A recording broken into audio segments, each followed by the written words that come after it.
right, so I think I finally made this work. I'm sorry for the little delay there.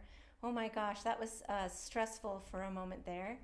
Um, yeah, it looked like Zoom was not going to let me do this, but I think we're all here. I see that Louis is here, that Inca Warrior is here, and Roland is here as well. So welcome to my weekly sight reading show. I'm glad to be here. As always, if there are any sound issues or anything like that, just let me know in the chat box and I'll make adjustments as we go. Feel free to chat in the chat box. That's what that's for. Say hi. I do try to say hi. Sometimes I don't see everything, but anyway, we have a really fun show lined up for you today. This is the last one of 2020. Yay! So let's get started. The first request was one by Louis, and this one is by, I have two different names here. Stephanie von Wurmbrand-Stuppach. In here, in IMSLP, it's actually Stephanie Wurmbrand-Vrabely. So anyway, she was a Hungarian composer, and this is her Melusina at the Fountain. So, as with lots of fountain pieces, there are lots of fast notes. Looks like they are in the right hand.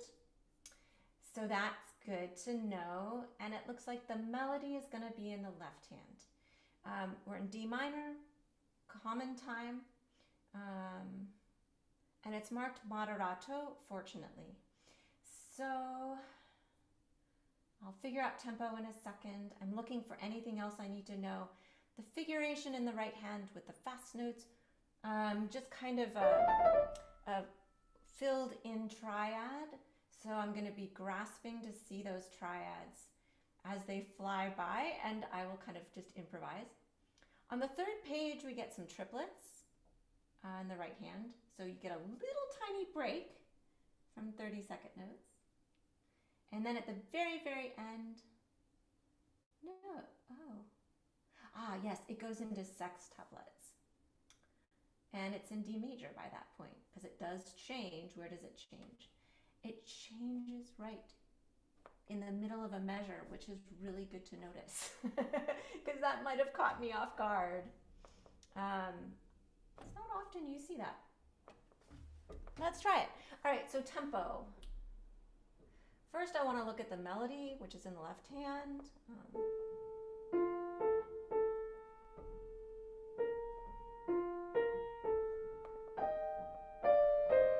And there's a couple awkward spots where we've got rolled chords in the left hand and tenths.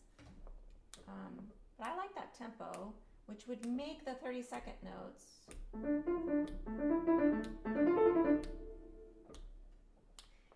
One, two, three, four.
Okay, so the moral of the story with that for me was that, especially coming off of a technical difficulty, I probably shouldn't have started with this one, but it was first in my list, so oh well.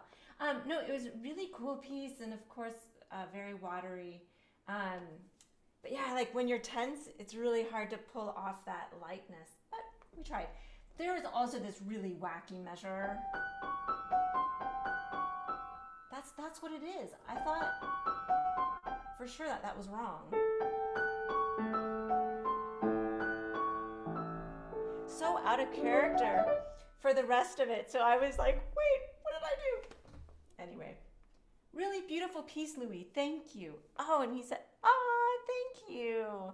Thank you, Louis. I tried.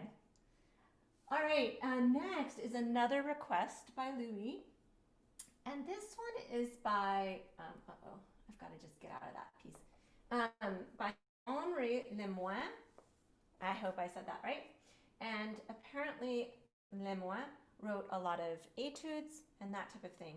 And this comes from a set of 50 etudes. And normally etudes make me a little nervous, but maybe this will be fine. He requested number 6 first. So let's start with that. This brings up a really good point. This is 3/8 allegretto. And in this, you've got mostly eighth notes and quarter notes, or quavers and crotchets. But it also has 30-second notes, and I don't know what those are. Hemi, demi, semi-quavers, I don't know. So oftentimes it can be easy to do those 30-second notes the wrong speed. So before I start, I'm going to figure out what those are. So if this is an eighth note or a quaver, 16ths are yum, bum, bum, bum, bum, bum, bum, bum, bum, bum. So 30-second notes, yum, bum, bum, bum, bum, bum, bum, bum, bum, bum. So now I have how that first rhythmic gesture occurs that repeats throughout. So that's good to know. Never leave it to guessing. If you have the time, figure it out.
Go ahead and end there.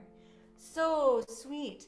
I have never heard, obviously, these really good student, I wouldn't even call it I mean, it is an etude, but it's not an etude and it's so hard. It reminds me a little bit of Czerny. All right, so now we're going to move on to number 23.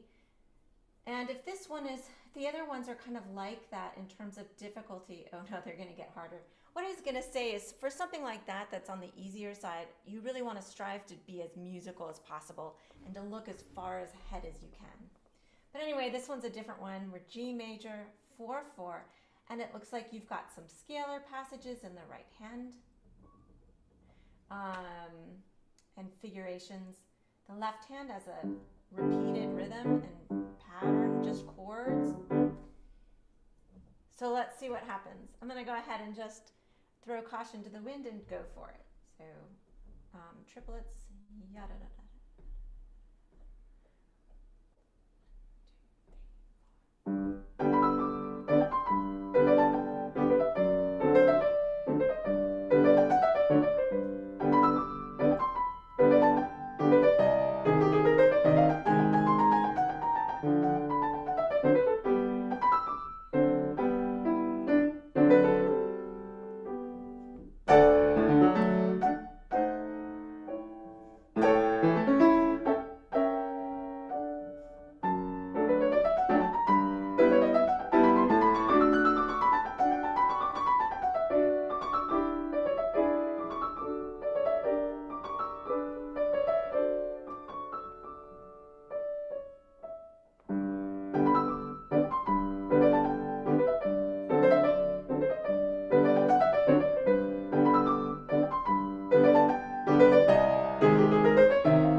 couldn't get that one run. Oh, well, that was fun. These are really great. Next one is 31. Oh my, okay. We're getting faster and faster here. Here's G minor, allegro. Very typical figuration, kind of like a turn. And then in the second half, it goes to the left hand, but it's inverted. That's kind of fun. And that's a different figure too. But once he starts a pattern, he pretty much sticks with it. I'm just going crazy. I'm just going to try reading it.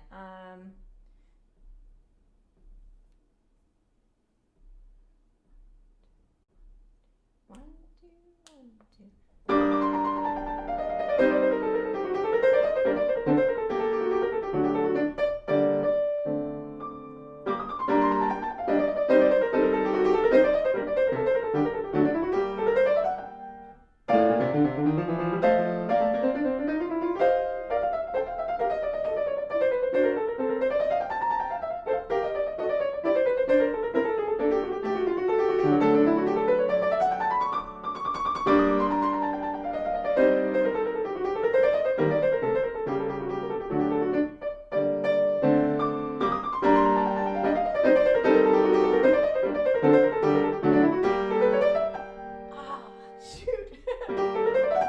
At the end. Oh, that was fun. So especially with these faster things, what I'm pretty much doing is identifying the first note in the right hand of every foursome. So, and then I kind of just improvise around that. Sometimes I get it right, sometimes I don't. Okay, next is 34. Ooh, how cute. All right, this is a little bit slower. This is allegretto, quasi andantino, but a little bit of a rhythmic issue. It's a 3/8. It's in E minor, looks like. And there's this very graceful figure that runs throughout. Yada-da-dum, bum, ba-da-da-dum, bum, bum. So I make sure I know what the eighth notes are. Yum, bum, bum, bum, bum, bum. Yada-da-dum, bum, bum. And that runs throughout. Left hand is very straightforward. 1,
so sweet.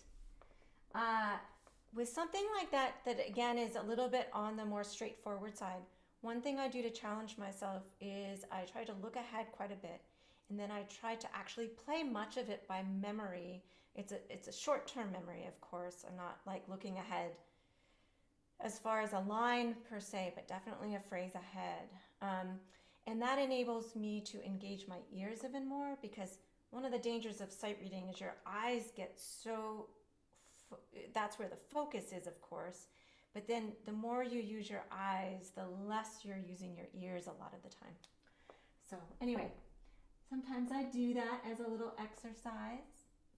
Then the last one he requested was number 50, which 50 has to be difficult, right?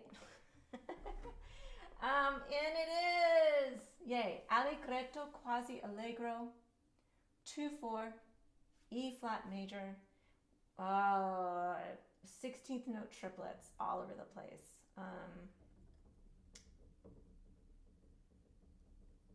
Some scalar patterns, but there's a lot of chromaticism within the scale, like the diatonic scale, so that makes it challenging. So I will probably be a little bit more conservative with my tempo choice. Lots of patterns. Left hand only has it momentarily. So let's see what happens. Tempo.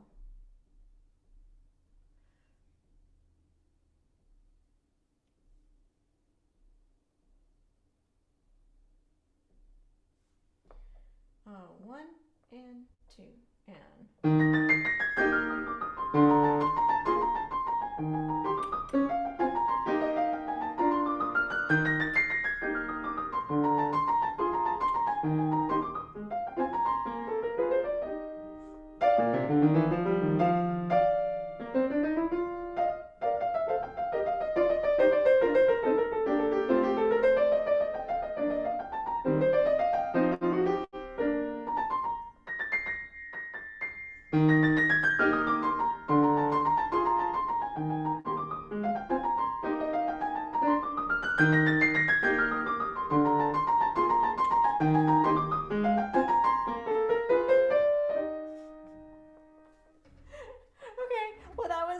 Successful. Those are great, and actually I'm really delighted to know about these for students. I love, like Czerny, the shorter technical exercises because I personally don't like to spend gobs and gobs of time on etudes. I don't have time for that. So, and I think there's so much that can be addressed within a short amount of time. So delighted to know about these. All right, next is an extension of something new that I'm doing, which is I am sight reading works by living composers that are willing to let me put their pieces to a sight reading kind of experience. And this is by Roland. It's either, I'm guessing, Bouman or Bouman, I'm not sure which, and he is watching right now, I believe. And he had sent me this prelude that he had written based on 12 notes. So it's a 12-tone piece, but you wouldn't necessarily guess that. So if you don't like 12-tone stuff, don't prejudge. Anyway, I worked on it a little bit yesterday, not in terms of playing it so much. I actually just read it through in my head, and to give him some feedback about notation issues. And it looked so interesting to me that I asked if he would let me sight read it today. So that's what I'm doing. So it's built on 12 tones, and Roland is including the link to the score. I don't know if I can make it show up. Well, Roland, I don't know if it's gonna show. We'll see. Anyway, okay, built on 12 tones, and then he puts it under different circumstances. So you've got it transposed, then you've got the same pitches that in retrograde, you've got them inverted, lots of fun. So here we go. It's no key signature, of course. He says a quarter note or a crotchet equals 120.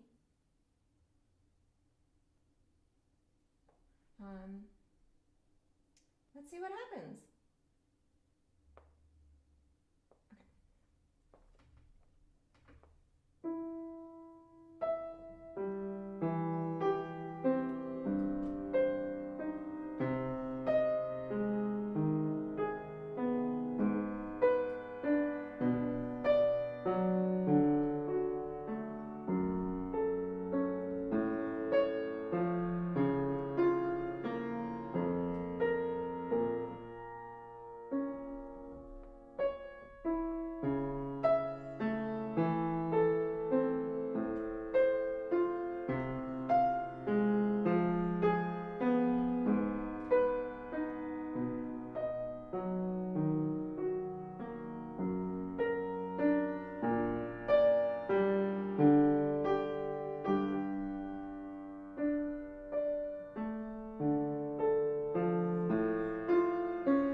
Really, really fascinating. Yeah, I love that, Roland. I may have gotten a little fast playing that, and I apologize for that. I was getting kind of excited.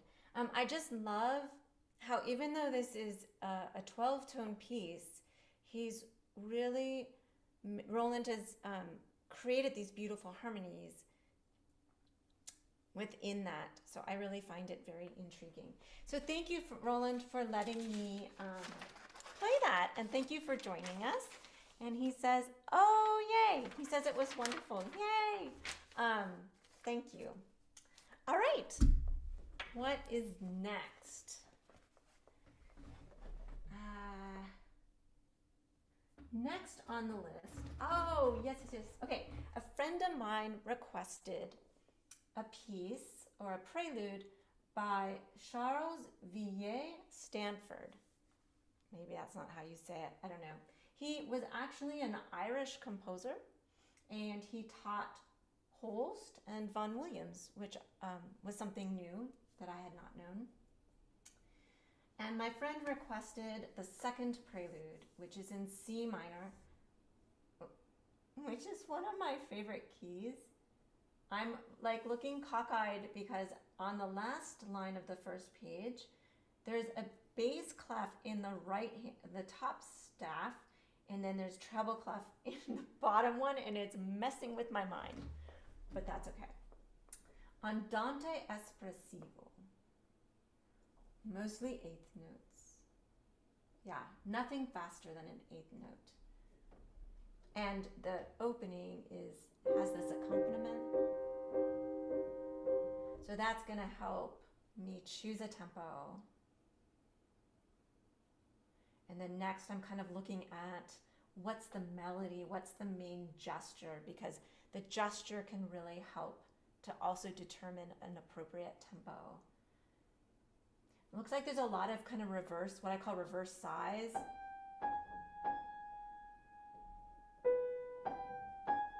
So again, see, that just sets me right into a tempo. So let's take it. So I need to remember that weird thing. The bottom of that first page. Okay, doesn't do that again, so.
interesting piece. I don't know quite what to say about it. I found some of the harmonic material really surprising. Inca Warrior says about this, he says, love this. I only knew Stanford's orchestral music. Yeah, I did a little bit of research before the show, and I found out he did a lot of orchestral stuff. I think an organ, maybe. So this was his Prelude, and I think it really is beautiful. There are some others in the set, so definitely worth taking a look. And I would also say that I'm about to do next his Ballade. So we're going to take a look at that right now, because as I was looking on IMSLP, I decided to check out his other things, and I thought it looked really interesting. So let's go ahead and bring up his Ballade, and then Inca Warrior, we will have heard two of his pieces. This is longer. It's G minor, 6/8. And this looks a little bit more challenging, which is always good, right? It's good to have a challenge. It starts off with mostly 16th notes within your 6/8, and then it gets a little bit faster with some triplet motion.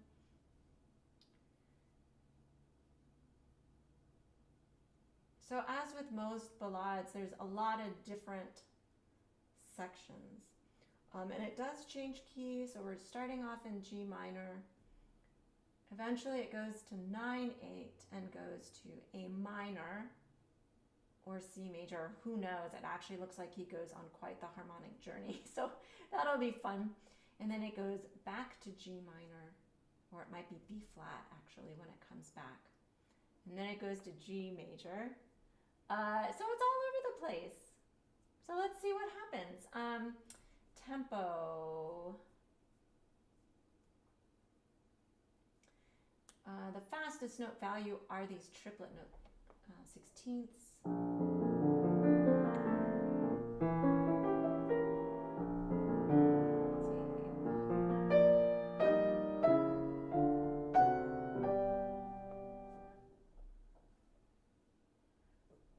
Might go a little bit faster. I don't know. Yeah, let's do that. 4, 5, 6.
Okay, well, that proved a little bit more of a challenge that I was prepared for, but there are a lot of beautiful things in that. In case you decide you want to sight read this sometime, just pay attention to all the different ways he writes 16th notes because it really threw me off. He does lots of different ways of writing the same note value. He groups them differently, and it was a little bit crazy for my brain, but really beautiful. So that was Charles Villiers Stanford's Ballade, Opus 170. And I forgot to mention this earlier, but in the description box for the event, there are links to IMSLP, to the scores. The one thing I would say, however, is that sometimes the links don't always go through. So I try my best to get them to work, but it doesn't always happen. Okay, the next one I'm gonna do, I'm looking at time. I think I have time for both. This is two pieces by Anton Rubinstein, Soirées à Saint Petersbourg, and Opus 44. The first one is called Preghiera, and I think that means prayer. I don't know. Andante con moto. I don't know much of Anton Rubinstein's music, so I was curious to see what it's all about. I know he was a fine pianist, I think, from what I've read, and he founded the conservatory in St. Petersburg. So, okay, Andante con moto, 8th notes, does go to triplets. And 16th notes. With the melody in the right hand.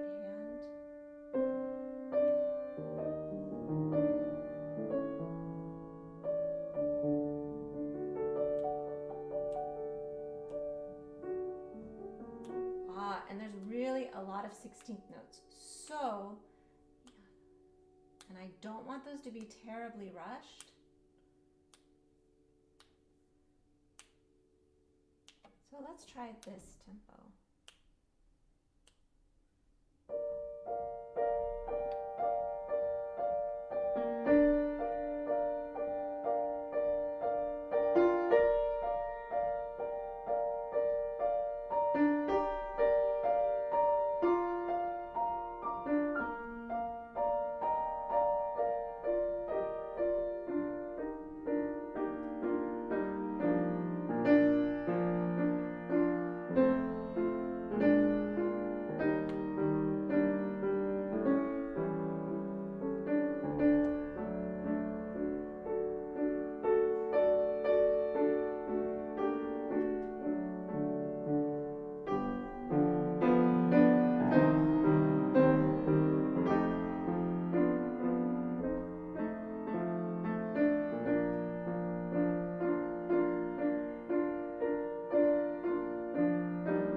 Okay.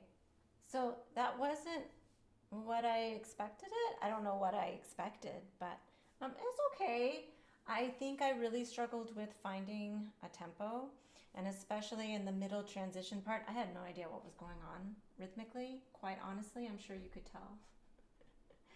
Okay, I'm going to go ahead and read the romance as well. Because of time, I'm going to go ahead and just read it. I'll glance it over quickly. I don't know, my sight reading is a little bit lacking today, so I'm a little bit nervous, but that's okay. A lot of this is just for me to be exposed to pieces I've never heard of before, so. And that it's doing, right? All right, let's just try it. I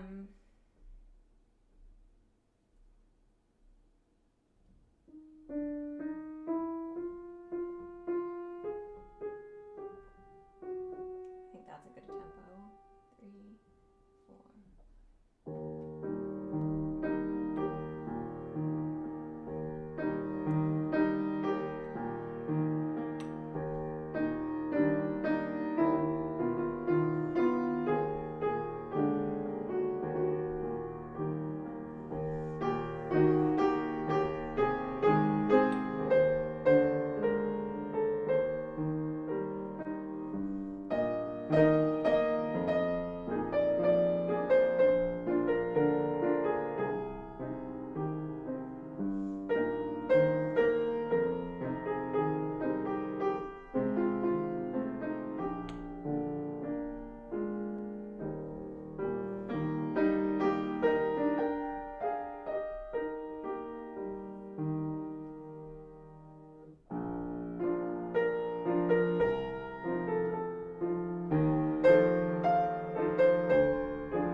That one a little bit better. Yeah, that was really beautiful. All right, let's see what is. Oh, Inca Warrior, that is. Thank you. Inca Warrior said this is a perfect way to end a show. Thank you. Actually, I'm gonna finish with one other one. I had one other request, and I thought it would be appropriate at the very end because it's the Champagne Polka by Johann Strauss. So I have my Prosecco right here. Ta-da! So I've always thought I should have a sight reading Maverick where I have a little something to drink. to see if that affects my sight reading abilities. But I don't know. That's a little risky. But anyway, but I do want to say thank you all for being such good fans, and cheers. This is a cheer, or a, what do you call it? A toast to a wonderful 2021. And hopefully I'll keep this show going. So I'm going to take one sip and one sip only. And then, it's kind of warm. Yuck.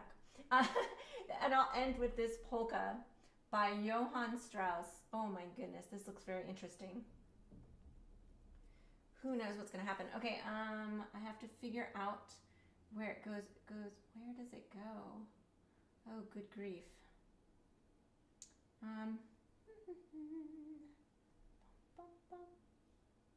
Sometimes they write it so strangely.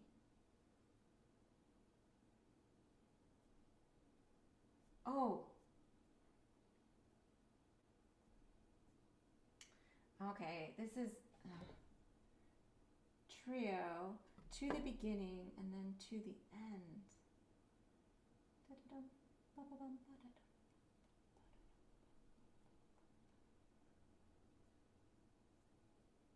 You know what I'm going to do? I'm just going to read straight through. So we'll see what happens. What? I think that's like a polka tempo, right?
Fun. So let's see. Inca Warrior said, there's nothing like reading chamber music with wine or strong drink. Indeed, it can be a tremendous amount of fun, especially when you're doing it with other people. And Louis and Helene say best wishes. So yes, I echo that all. Best wishes to you all for 2021, and I'll see you next